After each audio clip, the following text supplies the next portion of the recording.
Hello, welcome to this video. In this video, we are going to see what is warehouse management, and we are going to cover these topics in this video as a part of demo. So in this, we are going to cover what is the purpose of warehouse, what is a warehouse in SAP, types of warehouse assignments, warehouse structure in SAP, and as a part of that, what is a storage type, what is storage section, what is storage bin, and what are quants, what are interim storage types. SAP WM master data, how to maintain it with warehouse management views, types of stock movements and processes within warehouse management, and integration with SAP warehouse. So let us start. So what is the purpose of warehouse? A warehouse management system is a software that helps companies manage and control daily warehouse operations, from the moment goods or materials that enter a distribution or a fulfillment center until the moment they leave. Warehouse management focuses on managing the goods within a warehouse, and the materials could be raw materials, materials in process of becoming products, and finished products. These are all known as stocks in a warehouse. This includes ordering, storing, handling, and picking inventory to make products or fulfill orders. Inventory management focuses on optimizing material and product levels to save space and money while still meeting the customer demands. Warehouse management plays a crucial role in keeping supply chain running smoothly by efficiently managing the storage of goods, raw materials, finished products, and other inventory until they are needed. Some of the benefits of warehouse management system are improved operational efficiency, reduced waste and cost, real-time inventory visibility, improved labor management within warehouse, better customer and supplier relations. This is a sample warehouse structure. So for example, within a plant, there is a storage location. And for this plant and storage location, a warehouse is maintained, which contains different storage types. Each storage type might contain different storage sections. A storage type can contain one storage section or multiple storage sections. Each storage section contains storage bins. Within each storage bin, there lies quant. So on and whole, this is the a sample warehouse structure.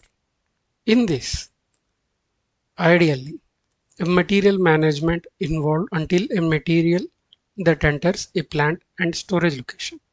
From there, when the material goes into the warehouse level, that is where warehouse management handles the product inflow or outflow. So now let us see different kinds of assignments. Here in this we can see there are two plants. Both the plants have same storage location. But we can see multiple warehouses are assigned. So a warehouse can be assigned with a combination of plant and storage location. In another example, we can see this is another scenario in which different plants may have different storage locations. But you can see for 0001 plant, 0088 storage location, there is a warehouse. And the same warehouse is assigned for another plant and storage location, which is 0002 0088 storage location. So likewise, one warehouse can be assigned to multiple plants and storage locations. But for one plant and storage location, only one warehouse can be assigned. Multiple warehouses cannot be assigned to a single plant and storage location combination. Let us see the warehouse structure. In this, we'll see what is a storage type. Within a warehouse, there are a number of areas that can be defined for stocking the materials. These defined areas in SAP Warehouse Management are called storage types. When a warehouse is initially designed, then the different warehouse storage facilities and requirements. The layout of a warehouse are analyzed properly based on that the number of objectives, some of them are as below. For example, nature of products to be stored in a warehouse. For example, cold storage materials, hot storage materials, normal materials, etc. need a different storage type. Space within the warehouse also plays a role. Most economic warehouse procedures based on layout and products.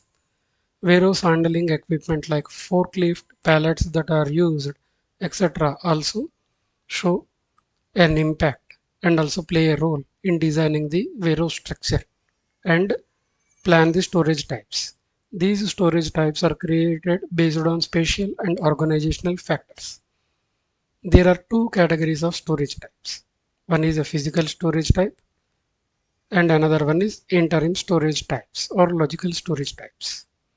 Interim storage types are logical entities and are places where materials are placed in warehouse before placing them in a storage bin or moving the materials out of the storage type in warehouse. Without interim storage types, warehouse function do not work, and these interim storage types are mandatory for inward and outward flow of materials in warehouse. We can see some of the storage type examples. A cold storage type ideally suits for food industry. We can see rack storage type, and we also can see pallet storage type. We can see open storage types, bulk storage types. Likewise, different storage types that suits different business scenarios can be configured. And another warehouse structure is interim or virtual storage types. We have different interim storage types. For example, 901 is used for goods received for production. 902 is for goods received for external vendor receipts via purchase orders. 904 is for returns. 910 is for goods issue area for sales orders. 911 is for goods issue against cost centers. 914 goods issue area for production orders. 916 is shipping area deliveries. 917 quality assurance. 920 STOs between plants, whereas 921 is for STO between storage locations. 922 is for posting changes. For example, a material that is in quality stock is moved to unrestricted stock. In such scenarios, the interim storage type that triggers is 922. 998 is for initial entry for inventory data or initial stock postings. 999 is for differences in stocks for physical inventory. So these are all different interim storage types that are required and are configured in order to run different scenarios. So what are storage sections and storage bins? A storage section is an area where storage of stock items or products with similar characteristics are stored together. For example, fast moving items, slow moving items, special storage items, etc. A better example is different food grains or vegetables that needs to be stored in cold storage section. These are all comes into one category or one similar characteristic of materials. Each storage type must have one storage section in order to run the process in warehouse. What is a storage bin? It is the smallest definable part of a warehouse. For example, it could be a pallet space or a bulk tank, etc. Within this bin, if a stock is placed, then that quantity of stock will be identified and recognized in the form of bin, a quant. So quant is used to uniquely identify the existence of a material within a bin. Coming to the point of material master data that is maintained for a warehouse management. We have two views in material master. Warehouse management view 1 in material master contains details about stock placement and stock removal to be followed for the material and special storage section indicator if any is required to stock the material. It also contains the warehouse units of measure details. Apart from base unit of measure, that is maintained for the material master. Warehouse management view 2 contains bin details.